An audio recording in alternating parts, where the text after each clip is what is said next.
As you carve through another platoon of cybernetically enhanced super soldiers like butter, you stop to take a look at your character's health. By the looks of it, you got through by the skin of your teeth, only 1 HP left. And you also had 1 HP for those last couple minutes. What a total genius badass you must be. This might come as a little bit of a surprise, but sometimes it's not just your sick gaming skills that saw you through that latest gauntlet. Put your pride on standby because you've been helped this whole time by your best friend, the game designer. There are a number of subtle techniques game designers use to give you the illusion that you're this unstoppable force of nature, when in reality you've had a secret set of metaphorical bike stabilizers on the whole time. So here are just a few of the super secret ways video games make you feel like a total badass. Because as much as you might have gotten good over the years, the developers had to let you first. I'm Scott from WhatCulture.com, and these are 10 secret ways video games make you feel like a badass. Number 10. Input buffering, giving you the benefit of the doubt. If you've played any prominent fighting game, you might have heard the term input buffering.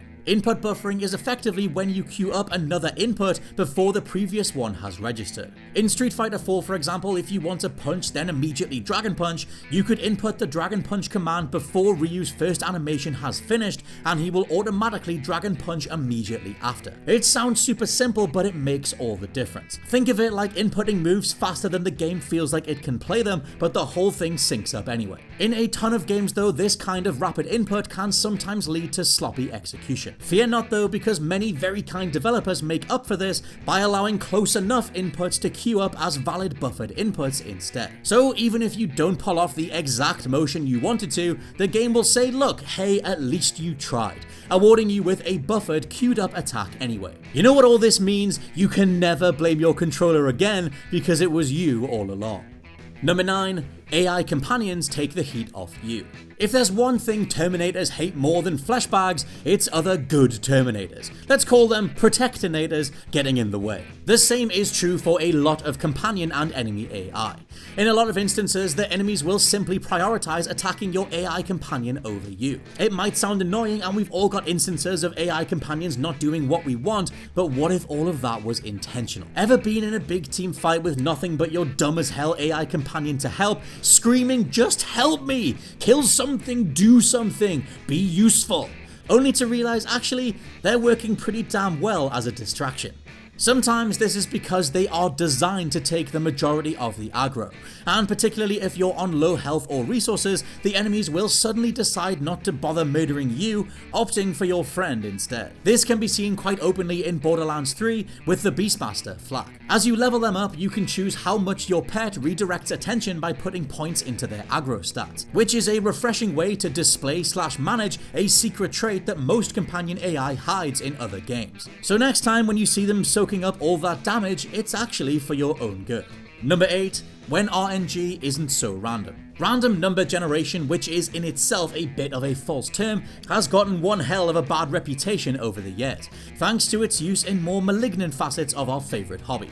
Notably, it's in things like loot boxes. RNG stands for random number generation, and it's at the core of all sorts of randomly doled out rewards. The term can readily be applied to most variables that exist within a set limit. If you've got a dice and you throw it, the outcome can be from 1 to 6, but is mostly randomized within that limit. This is how variables tend to work in a typical RNG game scenario. For example, landing an attack in a JRPG, or if a Pal Rappy is going to drop that goddamn Agito attack in Phantasy Star Online. But as game systems get more complex, they get more circumstantial. Your chances tend to increase significantly as the odds start to stack against you.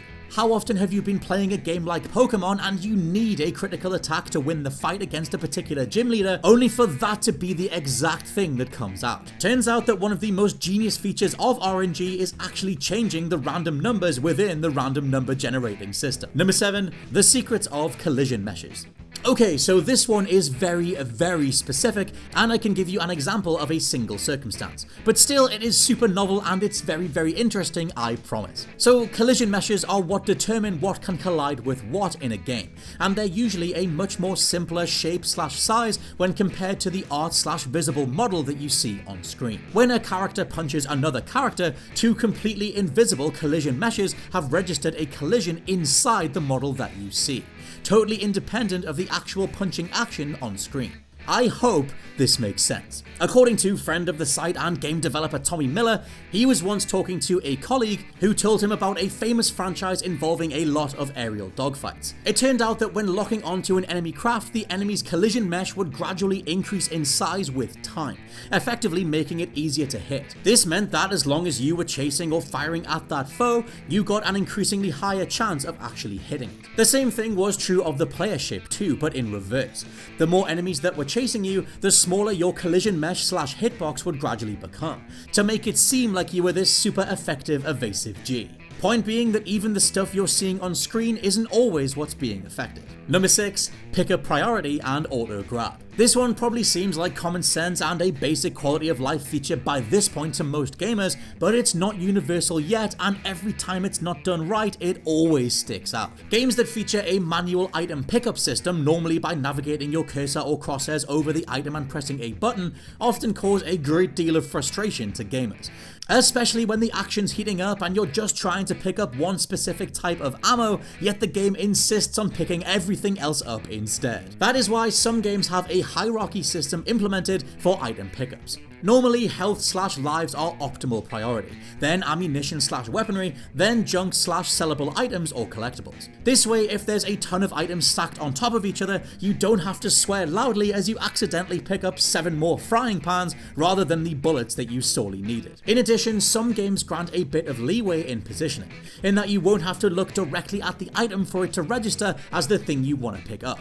I know this stuff sounds super simple, but oh god, it's so important. Number 5, animation telegraphing ramped up to 11. The startup phase of a game's animation is incredibly important on an enemy, far less so on a player character. This all relates to how the player is going to know what the enemy is about to do so that they can react accordingly. If the enemy just fired off his Heart Mutilator Laser 5000 on frame number 1, killing you instantly, you would feel pretty agitated. However, some games have variable startup / telegraphing times for certain attacks. Usually attacks that are problematic or particularly dangerous to the player so that you can learn them more effectively. What does this mean in game? Well, if a boss has a move, let's call it quite considerable kick, which connects or beats you up a lot, many games will simply slow down the otherwise identical wind-up animation first time round so that you can register the motion, learn the effective counter, and react accordingly. From there, the game might return to its original animation timings to test your skills going forward, but in a way that doesn't see you unnecessarily killed multiple times beforehand. Number 4, off-screen goon syndrome. Hey boss, yelps the suited goon, why can't we all just jump the hero at the same time? I mean look, he can't beat us all at once. No, replies the boss, you must all attack the hero one at a time whilst encircling them and saying one of 3 taunts repeatedly. Turns out though, game enemies are purposefully designed like this. Of course, it gives the player a chance because nobody wants to be wailed on by 20 identical henchmen simultaneously unless their name is dual skill. However, did you notice that enemies in contemporary games rarely attack when they're off screen? In fact, many games disable aggressive AI routines altogether when the characters are off screen, meaning they literally can't harm you if you're not looking at them. Games that don't restrict off-screen enemy AI normally lead to a number of cheap and or unfair deaths, and anyone who's played Ninja Gaiden 3 can tell you that there is no joy in defeating a room of enemies only to be shot by a rocket launcher from off-screen. Number 3, path correction and magnetic flaws.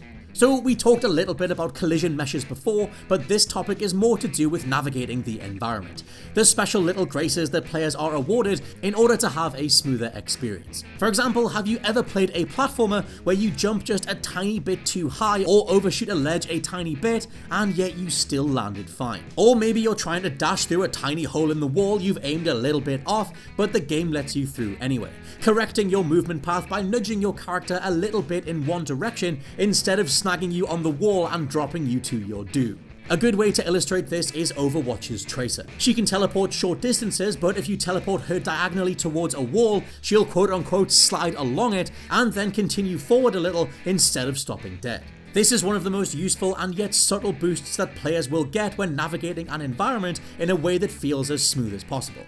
Number 2, a secret low HP buff. The fight has raged on longer than you expected it would. You're exhausted, down to your last health point. Coming out of this alive seems impossible, especially since the enemy accuracy seems to have been so perfect until now. You dive out of cover, blast your foes to oblivion, and get back on your feet. How the hell did you manage that? Well, you kinda didn't really only have 1 HP.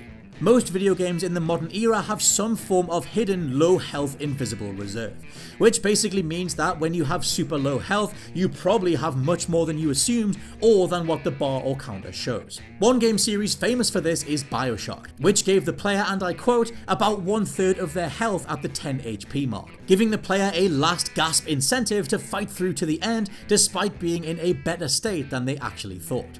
Now, I'm not saying that you play better when you're at low health, but I am saying not to let your heart palpitate quite so much. And number 1, Coyote Time.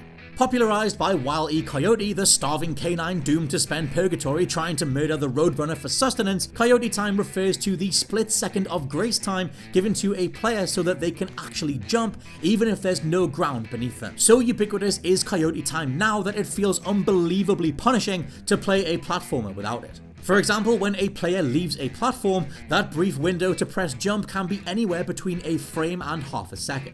But if it doesn't exist at all, even seasoned gamers presume the game to be cheating them in some way. In the speedrunning community, Coyote Time is such a vital tool that the record holder for Super Mario Bros. Cosmic brought his warpless record for a full game completion under 19 minutes by abusing Coyote Time for longer jumps, shaving off a ton of vital frames. Though there are far more obvious or huge ways that games can make you feel like a gaming god, Coyote Time is absolutely one of the most prevalent and downright staple additions of modern gaming.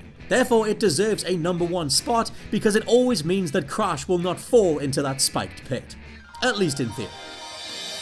And those are just a selection of ways that games make you feel like an absolute G. Let me know your favourites down in the comments below, and please check out the WhatCulture Gaming Podcast. For now, I've been Scott from WhatCulture.com, and I'll catch you soon.